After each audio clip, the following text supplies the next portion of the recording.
Since the very first Assassin's Creed game all the way back in 2007 to the current game that's about to be Assassin's Creed Mirage, there's been a shed load of protagonists, and that's not even counting the spin-offs like Liberation, Freedom Cry or Chronicles. You see, Ubisoft frequently keeps us wondering about what actually happens to these protagonists that we all know and love, but there are also instances where their outcomes are revealed in the Assassin's Creed games, which is why I'll be going over how the story of each protagonist has come to an end. Without wasting any more of your time, I'm just gonna jump right into it.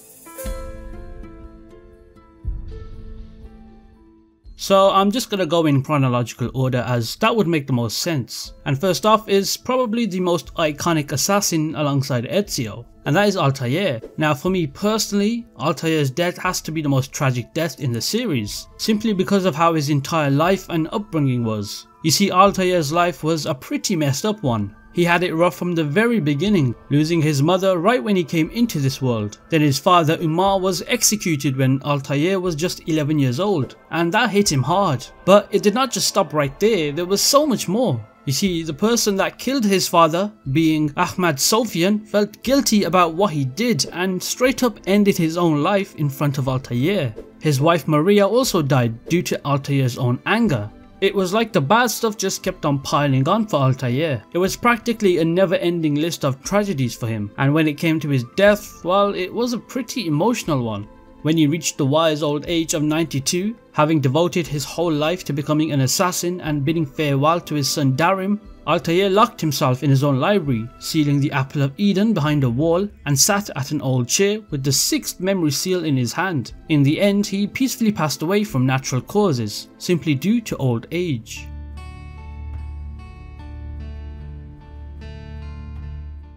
Now for my favourite assassin, and I'm sure a lot of your favourite assassin too, and that is Ezio. He's the more famous one compared to Altair, simply because we were able to witness his entire life from the moment he was born to the very last breath that he took. Oh, and he's also had 3 games. But when it comes to his story, just like Altair's upbringing, Ezio's was a story of tragedy too. When he was just 17 years old, he had no idea what becoming an assassin was. That was until his father and 2 brothers, Federico and Petruccio, were hanged before his very own eyes. However, he did get over it pretty quickly and took his revenge. In Assassin's Creed Revelations, we see the start of a relationship when he met a woman named Sophia, and the two would eventually get married and have 2 children. The death, however, of Ezio is a more satisfying one rather than a tragic one. And I'm glad Ubisoft didn't give him the Altair treatment of dying alone. In a short animated film by Ubisoft called Assassin's Creed Embers, Ezio went on a shopping trip in Florence with Sophia and his daughter Flavia. And as the day went on, Ezio started to feel a bit under the weather, so he decided to take a break and sit down on a bench. That's when this young guy sat next to him and started whining about the city. I couldn't help but notice how the guy resembled a younger Ezio, which was an interesting detail to add by Ubisoft. But then whilst they were chatting, Ezio suddenly felt a sharp pain in his chest and had trouble catching his breath. He then sensed his time was slowly coming to an end. He then took one final glance at his family with a smile gracing his face before peacefully passing away on that bench. So if you haven't noticed by now, there's a common trend in Assassin's Creed where the upbringings of the main protagonists are usually pretty rough. And once again, Connor is no exception. You see, Connor has a Konyan Kahaka mother and a British Templar father. It is pretty rough because he sees his village go up in flames and his mother dies. This all occurred before he even went on his journey to become an assassin under Juno's orders. Connor jumps headfirst into a world of revolution and war without actually thinking, being all young and experienced. He believes he has a special mission from above, but then soon realizes that the world could not give 2 shits about it. When it comes to his death though, it was a bit of a rather confusing one. You see, according to the Abstergo employee handbook, it suggested that Connor died a rather sad and lonely death because, well, his family abandoned him. However, in the Assassin's Creed Reflections comics, it's actually revealed that these are all fake stories that were spread by Abstergo. They made up these lies to portray Connor as a bad guy who just simply deserved a tragic fate. The actual reality of it is that he started a family and appeared to lead a genuinely happy life. You can see on this page that he's out with his daughter. The Reflections comics takes us to the story from the perspective of his daughter. Now you may think that these comics are just fan stuff, Well, no, because it said that these comics are set in the Assassin's Creed universe, and that the publisher of these comics actually works alongside Ubisoft. I've seen so many videos talking about how he actually died, and nobody really knows. I've even read many theories online and article pages, but there's just a mixed amount of answers that nobody really knows. Maybe it's just a simple case of dying of old age, surrounded by his family.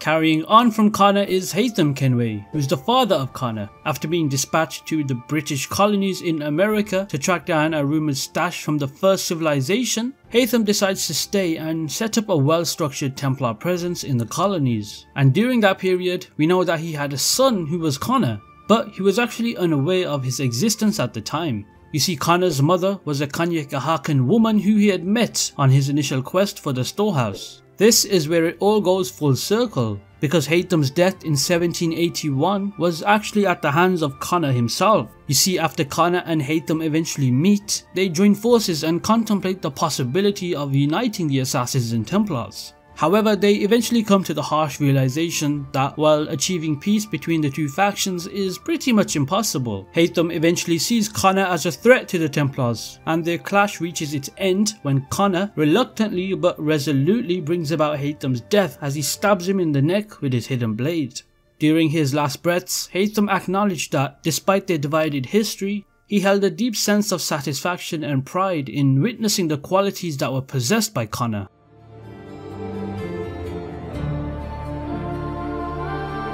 Desmond was the ancestor of three major assassins in the series: Altair, Ezio and Connor. His whole journey is pretty crazy, full of ups and downs, taking him on a worldwide quest to uncover the ancient mysteries of his ancestors. Everything that he's been through leads up to this massive moment in Assassin's Creed 3. It's all about his sacrifice on December 21st, 2012. You know, that date is linked to the Mayan calendar and is based on an actual theory about the world ending on that specific day. However, despite being valuable to both the Assassins and Templars, Desmond's journey reached its end in Assassin's Creed 3. As Desmond relives the memories of his ancestors, he uncovers a terrifying truth. The world is on the verge of annihilation due to a solar flare. Faced with this grim reality, Desmond makes a bold choice to become the savior of humanity. Despite knowing that defeating Gino is a long shot, he believes that it's worth the risk to prevent the deaths of billions. In a display of incredible bravery, he instructs Rebecca, Sean and William to flee the temple, ensuring their safety. And with unwavering determination, Desmond steps forward, approaches the orb and activates it. In a selfless act of heroism, he sacrifices his own life to shield the world from an imminent disaster.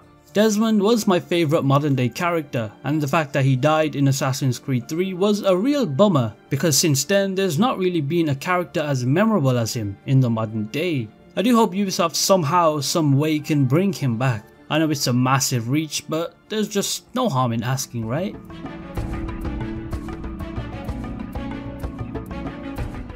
Now for a spin-off character, and that is Aveline De Grandpre, who was born in 1747, and she was a pretty badass assassin with a mix of French and African roots. She lived around New Orleans in the 18th century, standing up for the enslaved folks who were getting a raw deal. Oh, and get this, she's actually an ancestor of Subject 1, who was the OG participant in the Abstergo Industries experimental Animus project.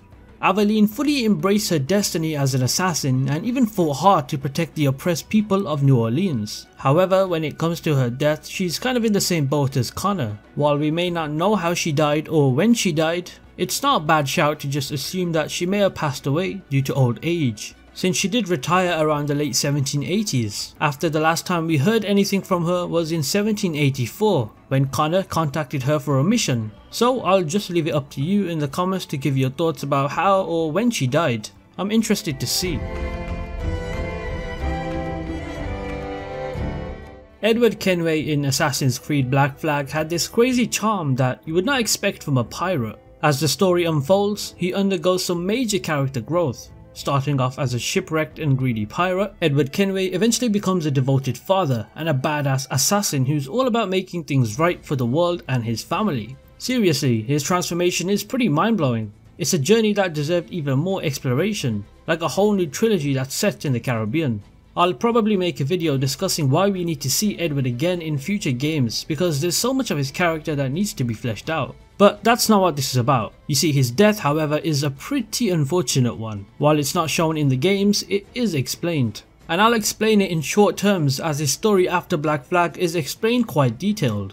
So, after Edward was reunited with his daughter Jennifer, he, his daughter and his new wife Tessa Kenway were living the dream in the city. Love was in the air, and they happily welcomed their son, Haytham Kenway, into the world. During Haytham's early years, Kenway's path crossed with a guy named Robert Birch. Birch quickly became a part of their lives, always hanging around and becoming a close friend to Jennifer's heart, causing a lot of drama in their lives. Jennifer, being associated with the assassins, uncovered Birch's connection to the Templars. This is where she courageously turned him down and spilled the beans to her father, Edward. Now Birch at this point was filled with a bunch of anger, so he decided to cook up a pretty wicked plan. On December 3rd, 1735, his crew stormed the Kenway house, snatching Jennifer away, and Edward, being the father that he was determined to protect his loved ones, so he confronted the attackers head on. Sadly, he got fatally stabbed in the chest, which ultimately ended his life. Shay Patrick Cormac, who was born in 1731, was a member of the colonial Templar order back in the 18th century. Hailing from New York, Shay had a very tough start in life, losing his parents earlier on. But fate had something exciting in store for him when his childhood friend, Liam O'Brien, introduced him to the colonial brotherhood of assassins. Together, they joined the ranks under the leadership of the legendary mentor Achilles Davenport. Shay's rapid transition to the Templar Order is a weak spot in the story. It's a rather weird one and a long story, so I won't go too in depth. But I do want to talk about his death, however, which is ultimately left a mystery. Typical Ubisoft, right? Another abandoned story and character that they've just neglected. However, this ending isn't all mysterious, because the information given is pretty reasonable. As I was researching, there's some pretty interesting stuff out there. The main one being is that he simply just passed away due to old age. This could be true, as Shay is hinted to live a relatively long life, as he was able to train his son and grandson, so he was able to become a mentor. This information is talked about in the Assassin's Creed Lost Descendants Book 1, which features Shay's grandson, Cudgel Cormac, in New York during the draft riots. So he simply must have passed away in bed with his family at his side. Or, hear me out, he could have died to alcohol poisoning, since he was Irish after all. Nah, I'm just kidding about that last part. Arno Dorian's life is a roller coaster of tragedy, heartbreak and sorrow, and we get glimpses of this right from the very beginning in Assassin's Creed Unity. Arno's father, Charles Dorian, and his mother Marie bring him into the world, but as fate would have it, when Arno is just a child, his mother discovers Charles' secret life as an assassin and, well, leaves them both behind, forcing Charles to raise their son all by himself. After encountering a young girl named Elise de la Serre, Arno discovers a heart-wrenching scene, his father lifeless and slumped on a bench. Now, where have I seen that before?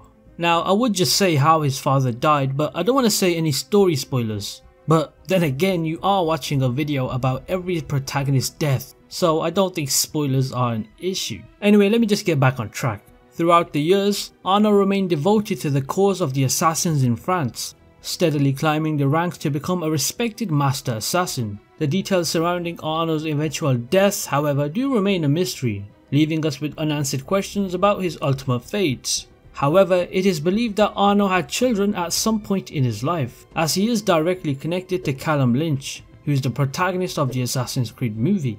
I actually have my own kind of theory, so hear me out. As far as I'm aware, Arno expresses his wish to depart from France using a ship, as mentioned in the Dead Kings DLC. However, it's uncertain where he ultimately went. Considering he was expelled from the Brotherhood, it's maybe possible that he sought a place where there were minimal assassin activities. Perhaps he established his own small business, retired from the life of an assassin, and eventually passed away peacefully due to old age. In the world of Assassin's Creed, it's quite rare to come across protagonists who had siblings play important roles in the game's narrative. However, Assassin's Creed Syndicate broke this tradition by introducing us to Jacob and Evie Frye. Evie and Jacob pretty much embody the idea of a sibling partnership and work together more often than not. The twins' mother passed away during their birth, which led their upbringing under the care of their grandmother. However, their father, an esteemed member of the Assassin Brotherhood, took on the responsibility of teaching them the ways of their lineage. As fate would have it, their father eventually succumbed to natural causes, leaving the siblings with a deep sense of loss. But the real question is, what happened to Evie and Jacob Frye? Well, they both went their separate ways for a while. For Evie, she actually marries Henry Green, who's a character that's involved quite a lot in the game, and they both eventually move to India, where she joins the rankings of the Indian Assassin Brotherhood. Meanwhile, Jacob remains in London to maintain control over the gangs, and this remained that way up until 1888, which is the time when Jack the Ripper gained notoriety. Following the double murder of Elizabeth and Catherine, Jacob just suddenly vanished, leading a lot of people to believe that he had just simply died. Before this happened though, Jacob actually asked Evie to return to London and help him, but when she arrived, she found out that she was the only assassin left in the city. This made Evie pretty worried about Jacob's safety. Eventually she managed to locate him and found out that he was alive, although he did have a lot of sustained injuries. However, his condition was not ideal, as he had difficulty breathing and was still recovering. The most recent records of Jacob and Evie's location can be traced back to the start of World War I in 1914. At that time, they were moved to a secure countryside location for their safety. Meanwhile, Jacob's daughter, Lydia, assumed the role of safeguarding London against German spies and Templar agents. Their deaths are still a mystery. Perhaps it's just another case of old age.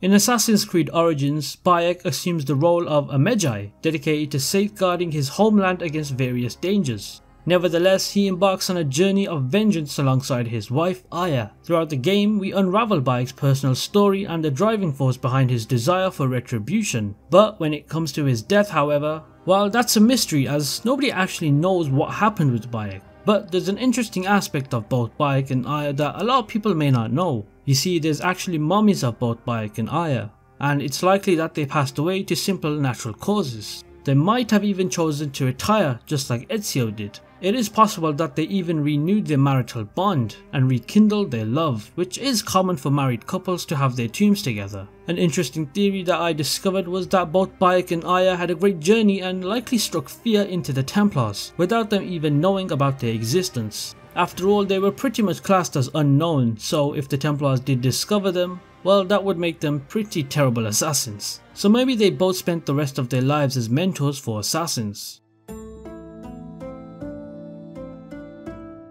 Now for this one, I'm just going to refer to Kassandra, because saying Kassandra and Alexios is a bit tedious. Anyway, with the story of how Kassandra died, it's a relatively different one compared to other protagonists in the series. In fact, it's the most craziest one. You see, she died when she was well over 2,400 years of age. Now if you're confused by that, this is because she came into contact with the Staff of Hermes. This staff grants numerous advantages to the one that possesses it, including the ability to live forever, which in this case is what Kassandra did. That was until she handed over the staff to Layla Hassan. This causes Kassandra to tragically pass away, forfeiting her immortality to Layla, who becomes the new wielder of the Staff of Hermes. The fact that Kassandra lived for that long shows that she was around for pretty much the stories of almost every assassin in the series. So there's a really high chance that she's basically seen every assassin rise and fall. And if you played Valhalla, there's actually a crossover quest where Kassandra makes a return during the Viking era, which was over 900 years after the era that Odyssey took place.